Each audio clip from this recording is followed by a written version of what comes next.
ಈ NEET paper leak ಆದ ನಂತರ ದೇಶದೊಳಗೆ ಮತ್ತು ವಿಶೇಷವಾಗಿ ನಮ್ಮ ರಾಜ್ಯದೊಳಗೆ ವಿದ್ಯಾರ್ಥಿಗೆ ಏನು ತೊಂದರೆ ಆಗಿತ್ತು, ವಿದ್ಯಾರ್ಥಿನ ಬೇಡಿಕೆ ಏನಿತ್ತು, ಈ ಕೇಂದ್ರದ ಮಂತ್ರಿ ಆದಂಥ ಧರ್ಮೇಂದ್ರ ಪ್ರಧಾನ್ ಅವರು ರಾಜೀನಾಮೆ ಕೊಡಬೇಕು, ಆಮ್ಯಾಗ ನೀಟ್ ವ್ಯವಸ್ಥೆ ಒಳಗೆ ಸರ್ಕಾರ ಮಾಡಿದಂಥ ಅನ್ಯಾಯ ಸರಿ ಮಾಡಬೇಕಂತೇಳಿ ದೇಶದಲ್ಲಿ ಇಡೀ ದೇಶದಲ್ಲಿ ಪ್ರತಿಭಟನೆ ನಡೀತು.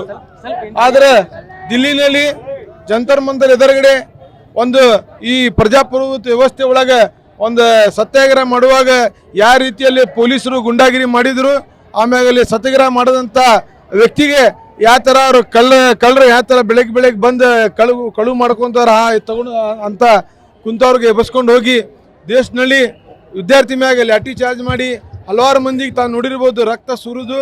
ಮತ್ತು ಈ ನೀಟ್ ಪೇಪರ್ ರಿಲೀಸ್ ಆದ ನಂತರ ಸುಮಾರು 21 ಮಂದಿ ಅಮಾಯಕರು ಬಲಿ ತಗೊಂಡಂಥ ಈ ದಪ್ಪ ಚರ್ಮದ ಸರ್ಕಾರ ಈ ಧರ್ಮೇಂದ್ರ ಪ್ರಧಾನ ಯಾಕೆ ಕೈ ಬಿಡ್ತಾ ಇಲ್ಲ ಅಂತೇಳಿ ಎಲ್ಲೇ ಒಂದು ಸಂಶಯ ಬರ್ತಾ ಇದೆ.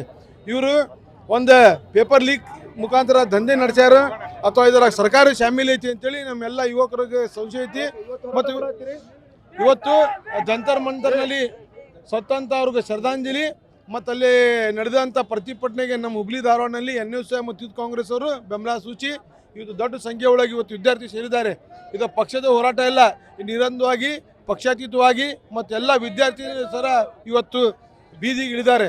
ಸರ್ಕಾರ ಇವತ್ತು ಗಮನ ಕೊಡಲಿಲ್ಲ ಅಂದರೆ ಮುಂದೆ ಸರ್ಕಾರ ಇಳು ಮಟ್ಟ ನಾವು ಹೋರಾಟ ಮುಂದುವರಿಸ್ತೀವಿ.